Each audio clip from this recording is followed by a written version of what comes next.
Hola Jessica, ¿cómo estás? Muy buenas noches y bienvenida.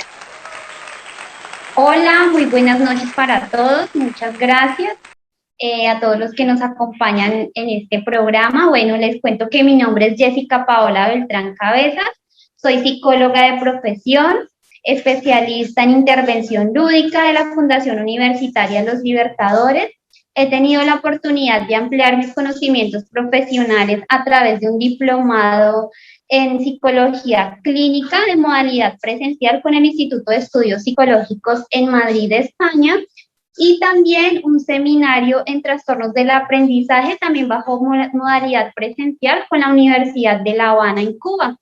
Les cuento además que mi experiencia ha estado enfocada principalmente en el área clínica, trabajando con todo tipo de población, neonatos, niños, niñas, adolescentes, jóvenes, adultos, incluso adulto mayor también. Eh, Les cuento que me encanta mucho viajar. No soy bailarina ni cantante, pero me encanta bailar, cantar. Considero que es actividades esenciales para expresar nuestras emociones. Así que, bueno, a grandes rasgos, eso. Súper Jessica, muchas gracias. Pues como se dan cuenta tenemos una invitada súper preparada y precisamente pues Jessica viene a compartirnos hoy sobre el tema de la noche que es la ansiedad. Entonces Jessica, para arrancar, cuéntanos qué es la ansiedad, ¿cómo la defines? Bueno, Adri, te cuento que pues la ansiedad es un estado natural asociado a la emoción del miedo, ¿sí? Se presenta principalmente cuando estamos experimentando una nueva situación o, por decirlo de alguna manera, cuando salimos de nuestra zona de confort. Nos vemos expuestos a cualquier situación cotidiana de la vida cotidiana, pero que no la vivimos todos los días, como por ejemplo presentar un examen, presentar una entrevista de trabajo, sustentar nuestro trabajo de grado, incluso cuando conocemos a alguien que nos gusta, experimentamos ansiedad, es normal que experimentemos ansiedad. También quiero compartirles que la ansiedad tiene tres respuestas principales: respuestas cognitivas, fisiológicas y motoras. Dentro de las respuestas cognitivas hacemos referencia a todo lo que son nuestros pensamientos. Entonces, como les decía inicialmente, como la ansiedad está asociada al miedo, las respuestas cognitivas o nuestros pensamientos son principalmente asociados a la inseguridad, a la preocupación frente a alguna situación. Entonces, como por ejemplo en el examen, entonces, no, ¿qué tal me equivoque, me exprese inadecuadamente? De pronto el profesor me va a poner mala nota. Bueno, tenemos pensamientos, nos estamos anticipando y tenemos pensamientos negativos frente a la situación.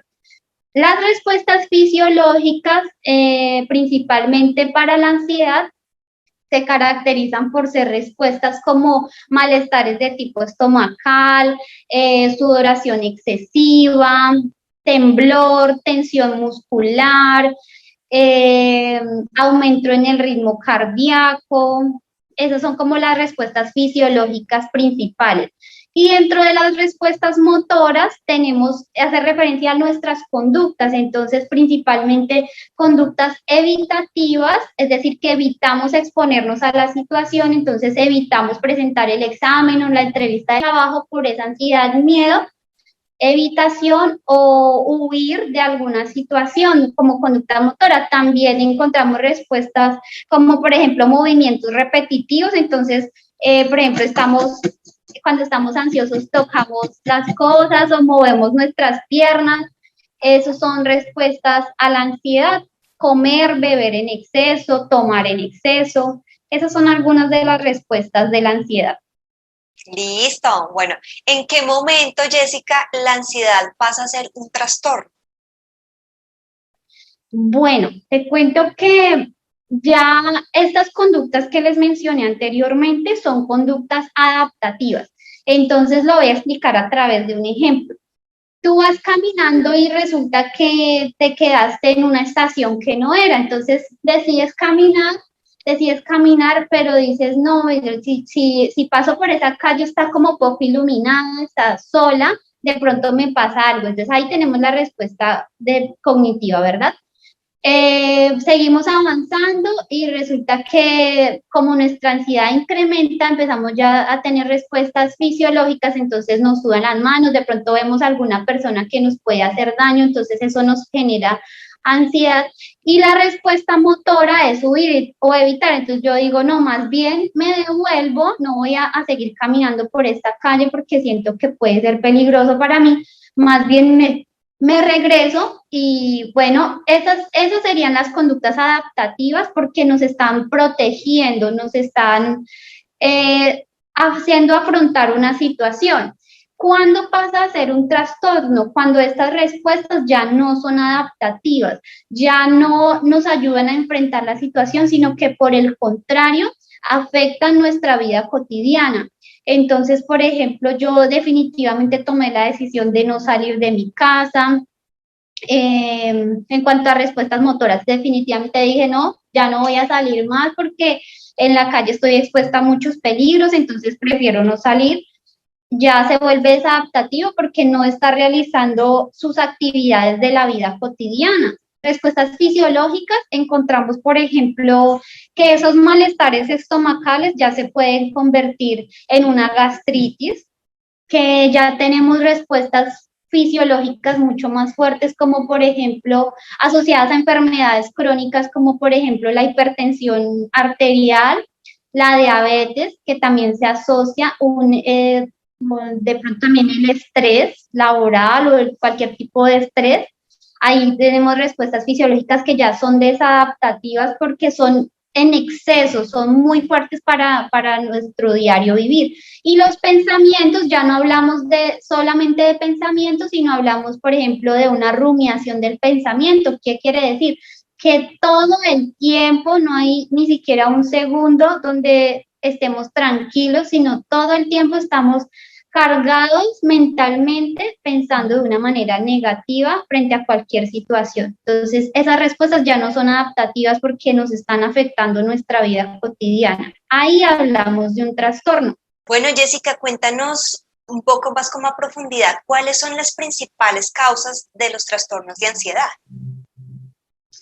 Claro que sí. Bueno, la ansiedad principalmente tiene diversos orígenes. Por ejemplo, debemos revisar, existe un origen de orden genético, entonces debemos revisar si tenemos tendencia por línea directa, es decir, de nuestros padres. Yo siempre les sugiero a todas las personas que me consultan hacer su árbol genealógico y evaluar cuáles son esas enfermedades a las cuales somos un poco vulnerables.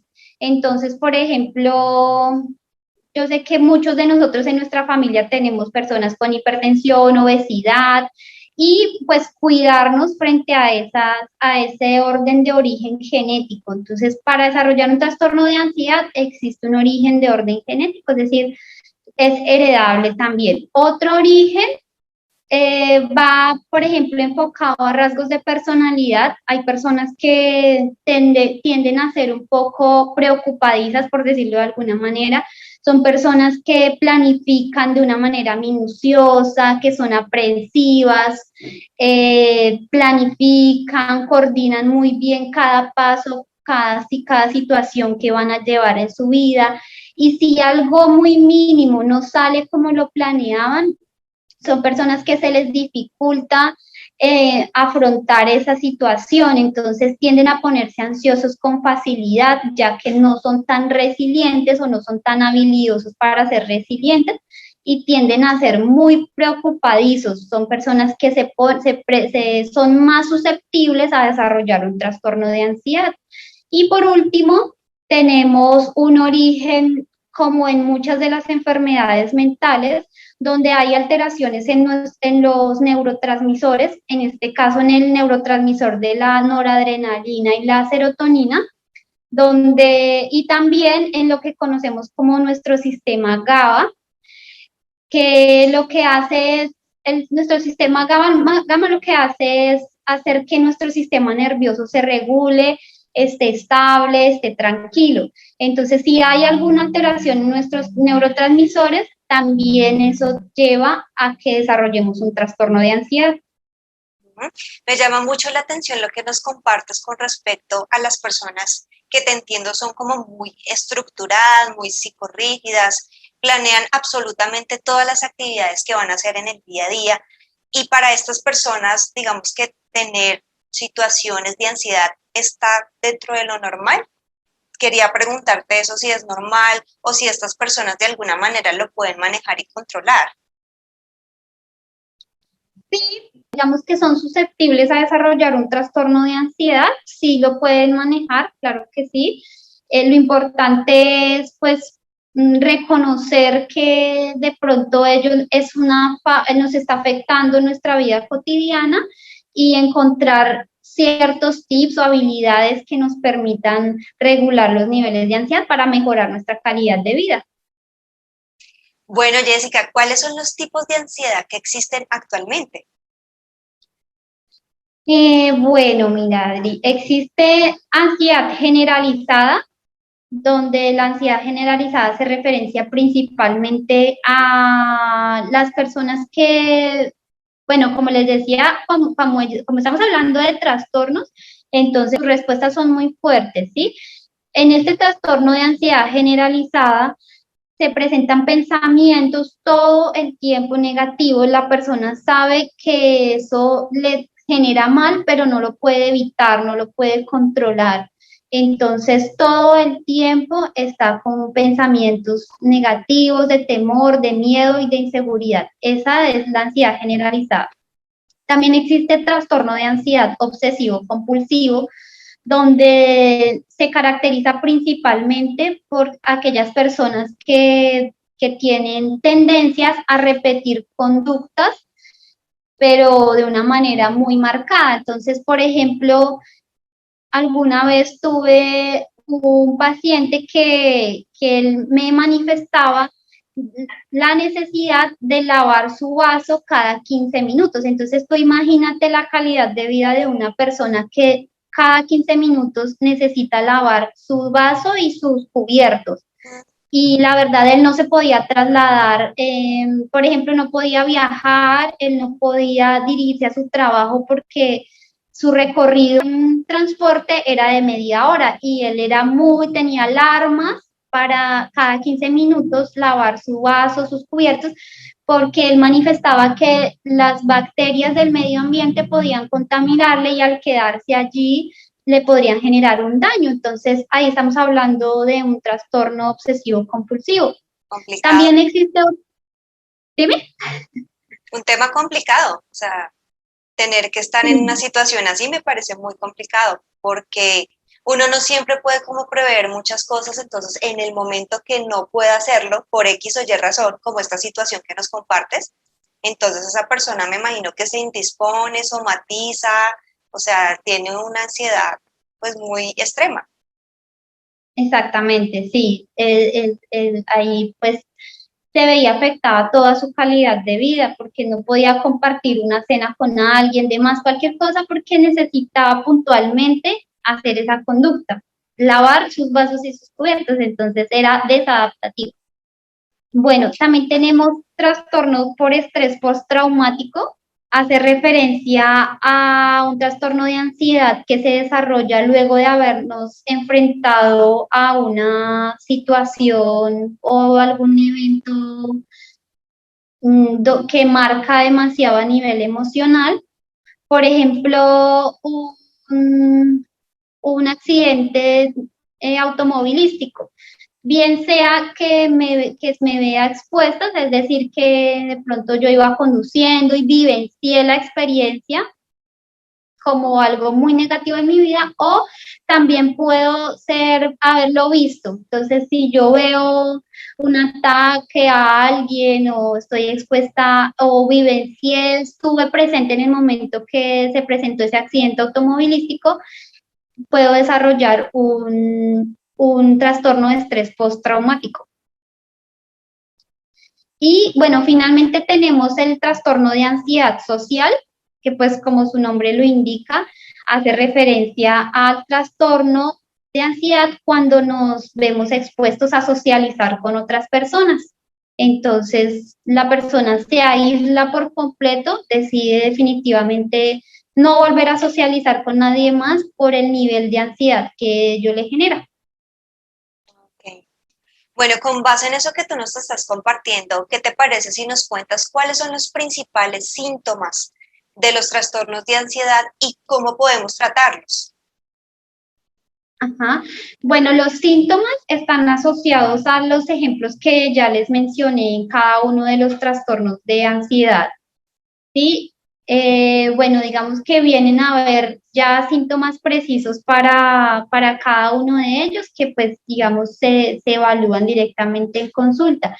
Y la manera apropiada de tratarlos, cuando hablamos de un trastorno propiamente, se requiere de la valoración psiquiátrica, ya que es el psiquiatra el profesional idóneo para trabajar por medio de medicamentos y pues debe evaluar él a través de sus conocimientos si la persona tiene o no alguna alteración en los neurotransmisores que les mencionaba anteriormente, para de esta manera contemplar la posibilidad si requiere un medicamento o cómo lo va a llevar a cabo desde el área farmacológica.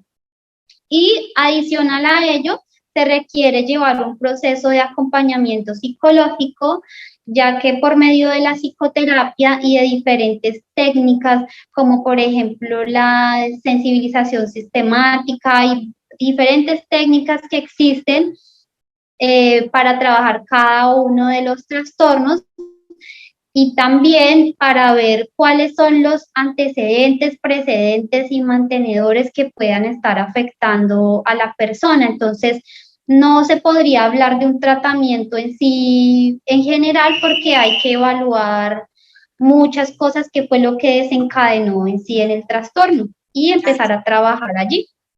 Correcto, dependiendo de la situación que tenga cada persona. Uh-huh.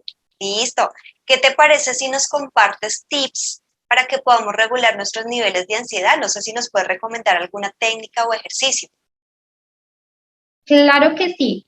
De hecho, es muy importante en este momento que todos nos entrenemos y aprendamos a conocer nuestro cuerpo, a validar nuestras emociones y a ver cómo podemos regularlas.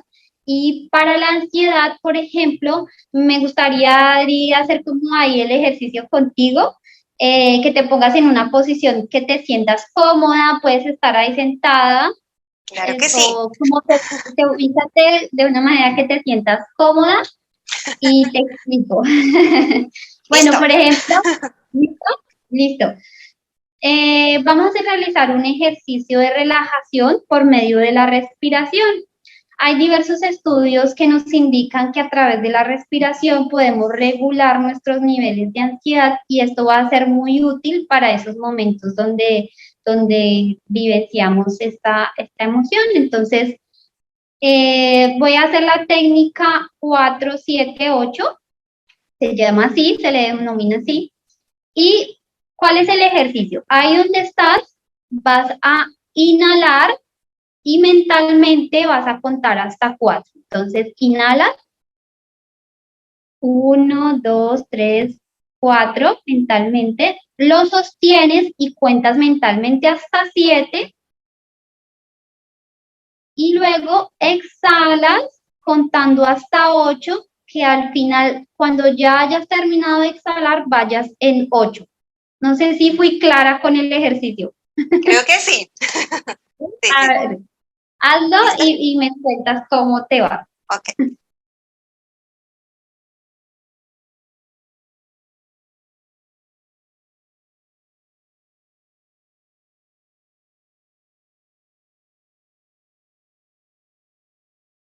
Listo.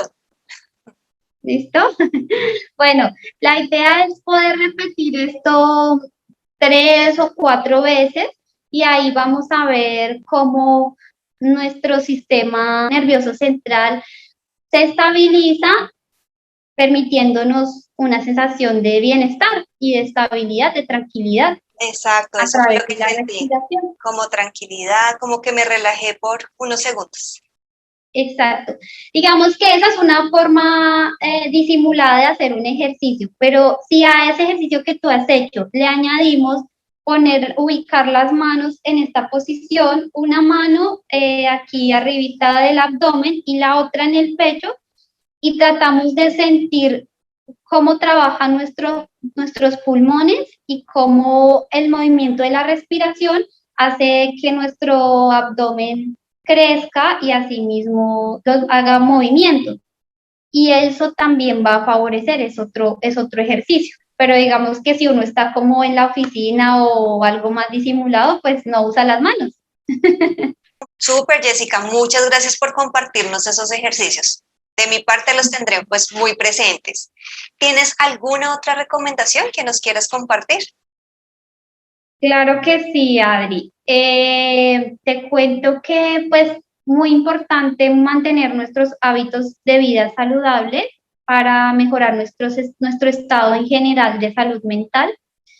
¿Cómo? Pues mejorando nuestros hábitos de alimentación, si es necesario, pues ir a la valoración con un nutricionista para que vea cómo estamos y nos dé unas sugerencias, pero siempre mantener una sana alimentación, realizar actividad física como mínimo 3 veces a la semana.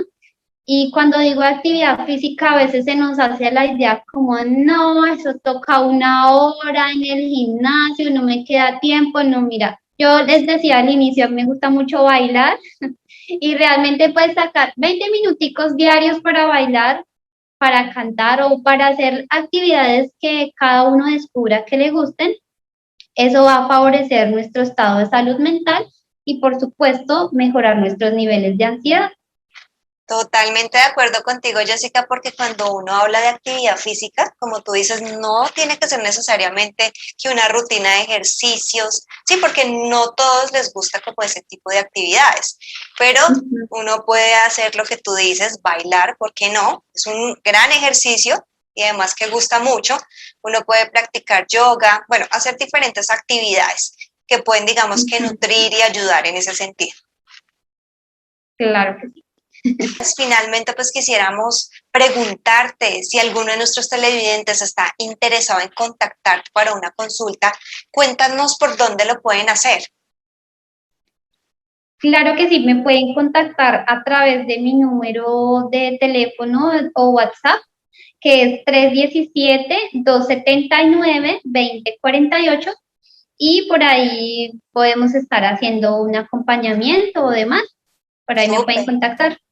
súper, muchas gracias. Bueno, Jessica, pues de verdad que todos los días aprendemos cosas nuevas. Muchas gracias por estar acá, por compartirnos cada uno de tus conocimientos y por tus valiosas recomendaciones. Claro que sí, Adri, muchas gracias a ustedes por la invitación y a todas las personas que se interesan pues por generar espacios de aprendizaje y por actualizarse y por aprender algo nuevo. Qué chévere que generemos estos espacios. Así es. Bueno, pues a ustedes, mis amigos, muchas gracias por estar aquí, por su tiempo y nos vemos muy pronto, es decir, el próximo jueves, con otro súper invitado y otro gran tema para ustedes. Hasta la próxima. Chao, chao. Chao.